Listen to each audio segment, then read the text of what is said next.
நட்சத்திர கனவுகள் அத்தியாயம் 70.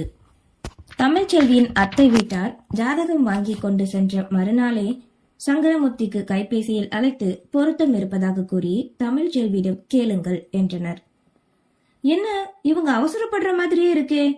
யோசித்தவரோ சரி என கூறினார்.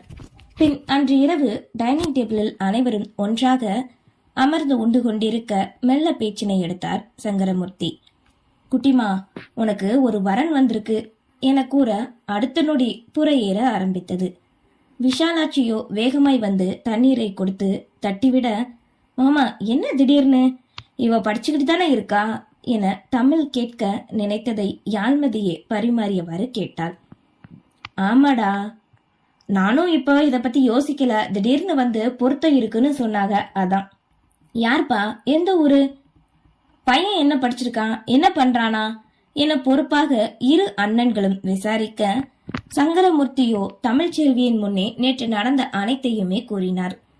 அம்மாடி குட்டிமா, இப்ப நீ என்ன சொல்ற? ஏன்னா இது உன்னோட கூற வரும் முன்னே வேகமாய் உணவருந்திய தட்டிலே கரம் கழுவினாள். அவங்களுக்கும் எனக்கும் என்னைக்கும் சம்மந்தம் இல்ல. எனக்கு கல்யாணம் பண்ணி வைக்கிற உரிமை உங்களுக்கு மட்டும்தான் இருக்குப்பா. நான் இல்லைன்னு சொல்லல. ஆனா அந்த குடும்பம், அவங்கள சார்ந்த யாருமே எனக்கு தேவையில்லை. நான் படிக்கணும், அதுதான் இப்போதைக்கு எனக்கு வேணும்ப்பா. இனி உங்களோட விருப்பம் கூறிவிட்டு அங்கிருந்த தன் அறைக்கு சென்று மறைந்து கொண்டாள். என்னப்பா, டிப்ளமோ தான் படிச்சிருக்கானா? தேவா வெறுப்பாய் கேட்க, அது எதுக்குப்பா, வேண்டாம், செட் ஆகாது என்று ஒரு வார்த்தையில் கூறிவிட்டான் இளந்திரையன். இன்னும் என்ன மாமா யோசனை? இப்ப கல்யாணம் பண்ணணும்னு அவசியம் இல்ல, 4-5 வருஷம் போகட்டும் மாமா. யாழ்மதியும் முடிவாய் கூற, ஆமா மாமா, தமிழ் சின்ன பொண்ணு தானே என்று தன் பங்குக்கும் கூறினாள் அதித்தி. இங்க பாருங்க, அந்த வீட்டுல மட்டும் என் பொண்ணை நீங்க கொடுத்தீங்க, அப்புறம் நான் உங்க பொண்டாட்டியா இருக்க மாட்டேன். அவளை நான் பெத்துக்கலனாலும் அவ நான் பெத்த பொண்ணுதான், என்னைக்கும் எனக்கு தான் அவ. விஷாலாட்சி கூறவே அந்த நொடி, ஏன்தா அப்போ தேவா மாமாவும் உங்களுக்கு பெத்த பையன் மாதிரி தானே சட்டென கேட்டாள் யாழ்மதி. ஆமா, அதுக்கு என்ன, எனக்கு எல்லாரும் ஒண்ணுதான் என்று விஷாலாட்சியின் ஆழ்மனதில் இருந்து சட்டென வெளிவந்து விட்டது உண்மைகள். சின்னம்மாவின் வாயில் இப்படி ஒரு வார்த்தை கேட்டதில் தலையும் காலும் தரையிலே இல்லாது மகிழ்ந்தான் தேவகிருஷ்ணன். அப்படின்னா எங்க கல்யாணம் முடிஞ்சப்ப நீங்க எதுக்கு என் பிள்ளை ஓன் பிள்ளைன்னு பிரிச்சு பேசுனீங்க? ஏ மதி, என்ன பேசுற நீ? இளந்திரையன் மனைவியை அடக்க முயல, நீ சும்மா இரு மாமா, நீங்க சொல்லுங்க அத்தை, ஏன் அப்படி சொன்னீங்க? இப்ப சொன்னது உண்மையா அல்ல அன்னைக்கு சொன்னது உண்மையா? என்னடி நீ என்னைய கேள்வி கேக்குற? கேள்வி எல்லாம் கேட்கல, இங்க பாருங்க, பல குழப்பம் இருக்குல்ல, மனசுக்குள்ள ஒரு தலை எண்ணமா ரொம்ப இருக்கு, அதுக்குதான் கேட்டேன் என தன் மாமனாரின் மீது பார்வை செலுத்த கேட்க, அன்னைக்கு நான் அப்படி பேசினதுக்கு காரணம் உன் மாமனார் தாண்டி. ஏன்னா அவர் தேவாவுக்கு அதிகம் செல்லம் கொடுக்கறது எனக்கு பிடிக்கல. நான் பெத்த பிள்ளைகளை விட மூத்தாதாரம் பிள்ளைதான் முக்கியம் அவர் மனசுக்கு தோணுதில்ல, அதான் அப்படி சொன்னேன். இப்ப வரைக்கும் தேவாவோட அம்மா இடத்த என்னால இங்க பிடிக்கவே முடியல. எனக்கு இந்த வீட்டுக்கு வந்தது ஆரம்பத்துல இருந்து பொறாமதான். தேவா அப்ப கைப்புள்ள, அவனை நல்லா பாத்துக்கோன்னு சொன்னாரு. சரி, நானும் பாத்துக்கிட்டேன். அப்ப எல்லாம் உன் மாமனாரோட அப்பா, அதான் உங்க தாத்தா, வார்த்தைக்கு வார்த்தை என் மூத்த மருமகன்னு சொல்லும் போது எனக்கு எவ்வளவு கஷ்டமா இருக்கும் தெரியுமா? அவங்களோட இடத்த பறிச்சு நான் வந்த மாதிரியே தோண ஆரம்பிச்சிருச்சு. உன் மாமனுமே ஒரு சில நேரங்கள்ல என்கிட்டயேவும் தேவாவையும் மூத்த தாரத்தையும் இணைச்சு வச்சு ஆசையோட பேசும் போது கொஞ்சம் தேவா மேல எனக்கு மனஸ்தாபம், பொறாம வர ஆரம்பிச்சது. அப்புறம் எனக்குன்னு 2 பிள்ளைக வர, அப்பவே உன் மாமாவுக்கு தேவாதான் முக்கியம். எந்த தொழில் தொடங்க இருந்தாலும் அவன் கைப்பட்டு தான் தொடங்கணும் சொல்லுவாரு.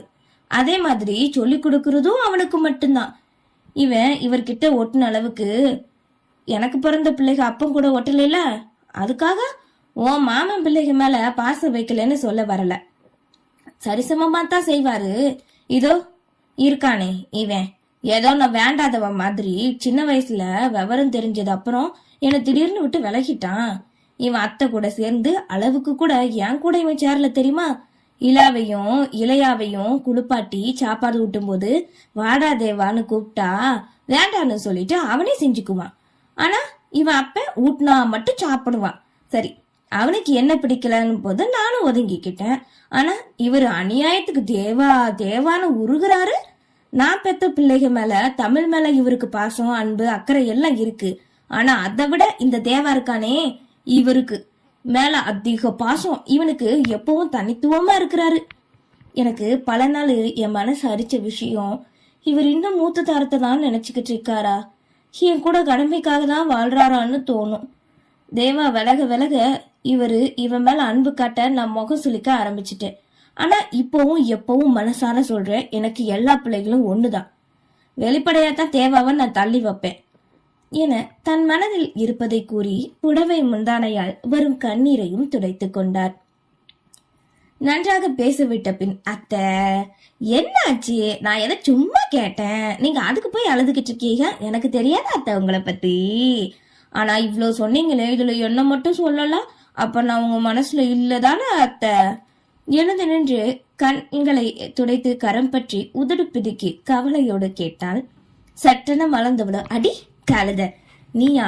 உன்னை நினைச்சாலே எனக்கு பயந்தாண்டி வரும். வீட்டுக்கு வந்தாலே எதையாவது போட்டு உடைச்சி கொட்டி வச்சிருவேன். இதுக எல்லாத்தையும் சமாளிச்சாலும் உன்னை சமாளிக்கிறது ரொம்ப கஷ்டண்டி. எங்க கைவங்க வந்தாலே அத்தை என்ன அடிக்குதுன்னு ஊரே கூட்டிடுவடி. ஆனா பாவம்தான், உன்னை இத்தனை வருஷம் தடிமாடி மாதிரி பெத்து வளர்த்த அந்த மகாலட்சுமி என் அண்ணனும் என கூறியவாறு அவளின் காதினை திருகினார். அத்த, உங்களுக்கு என் மேல இருக்கிற பயம் மறந்து போச்சா? மாமியார் கொடுமை பண்றீங்கன்னு ஊர் முழுக்க பரப்பி விடுவேன் பாருங்க.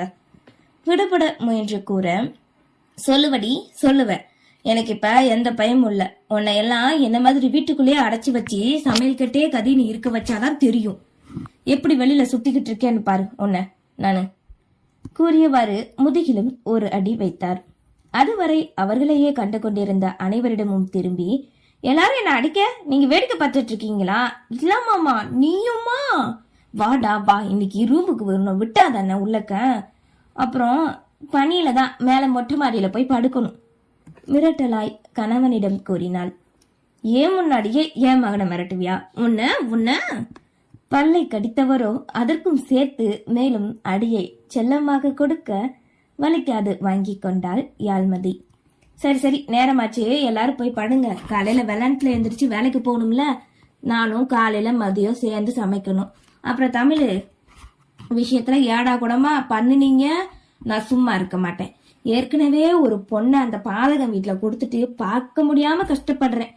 இதுல இன்னொரு பொண்ணையும் ஆஹா வேண்டவே வேண்டாம், அப்புறம் விளங்காம போயிரும் புலம்பியவாறு பொருட்களை எடுத்துக்கொண்டு சென்றுவிட விஷாலாட்சி கூறியதை நினைத்து வாடிய தோற்றமாய் அமர்ந்திருந்தார் சங்கரமூர்த்தி. எனக்கு இப்ப என்ன சொல்றதுன்னு தெரியல, யார் மேல தப்புன்னு கூட தெரியல. ஆனா ஒரு தலை பக்கமா யோசிக்காம சுத்தி எல்லாத்தையுமே யோசிச்சு பாருங்க மாமா, பொதுவாக கூறிவிட்டு யாழ்மதியும் அத்தையின் பின்னே சென்று விட்டாள். தேவாவின் மனமும் சின்னம்மா கூறியது உண்மைதானோ? தானாகத்தானே முதலில் சங்கடம் கொண்டு விலகினோம். உண்மை தெரியும் வரை அன்னை என்றுதானே நினைத்தோம், அழைத்தோம். அதன் பின் தானே சின்னம்மா என்று அழைத்தேன். ஒருவேளை அன்னை என்றே அழைத்திருந்து தான் விலகாமல் இருந்தால் அன்னையாகவே இருந்திருப்பாரோ? தவறு செய்து விட்டேனே நினைத்து வருந்த அறைக்கு அழைத்துச் சென்றாள் அதித்தி.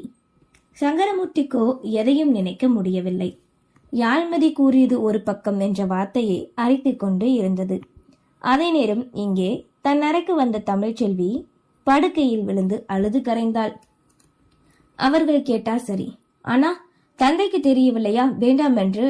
என்னிடம் ஏன் கேட்டார் நினைத்து மேலும் அழுக துணையில்லாத வேதனையை கொட்ட யாருமில்லாது தவித்தாள். ஒருவேளை தான் இந்த வீட்டு பிள்ளை இல்லையோ, அதனால்தான் தன்னை பாரமாக நினைத்து சீக்கிரம் அனுப்பிவிட நினைக்கிறார்களா? உள்ளமோ கலங்க தோழியின் குட் நைட் நோட்டிபிகேஷன் சத்தம் வந்தது. அதனை கண்டதும் அதன் கீழே இருந்த ஆதிரன் நம்பரை கண்டவளோ சட்டென அழைத்து விட்டாள். ஏன் என்றெல்லாம் தெரியவில்லை. இங்கே மாடி ஏறி தன் அறைக்கு சென்று கொண்டிருந்த ஆதிரனுக்கு திடீரென அவரிடமிருந்து அழைப்பு வரவும் இதயமோ வேகம் எடுத்து துடிக்க ஆசையோடு எடுத்தான். தமிழ்ச்செல்வி, நான் படிக்கணும், எனக்கு பயமா இருக்கு. எடுத்ததுமே அவளிடமிருந்து வந்த வார்த்தைகள் இதுதான். அவள் அழுது கொண்டிருக்கிறாள் என்பதை காணாமலே புரிந்து கொண்டவனோ, ஹே என்னாச்சு, எதுக்கு இப்ப நீ அழுகிற கேட்க ஆறுதலாய் உணர்ந்த மனம் அப்போதே வீட்டில் நடந்த பேச்சுவார்த்தை பற்றி கூறியது. அதனை கேட்ட நொடியே, நோ, இது எப்படி முடியும்? என்னால என் தமிழ யாருக்குமே விட்டு கொடுக்க முடியாது. சட்டென மனமோ எண்ணிக்கொண்டது. அவனுக்கே அந்த நொடி அது புதிதாகத்தான் இருந்தது. இது எப்படி? இவளின் மீது என் மனம் சலனப்பட்டது உண்மைதான். ஆனால் இப்போது தோன்றிய எண்ணம் என்ன? அப்படியென்றால் இவளை என் வாழ்க்கையில் என்னுள் ஒருத்தியாக நினைக்கிறேனா? இது சாத்தியமாகாத ஒன்றாகுமே. அவளோ படிக்கும் சிறு பெண்.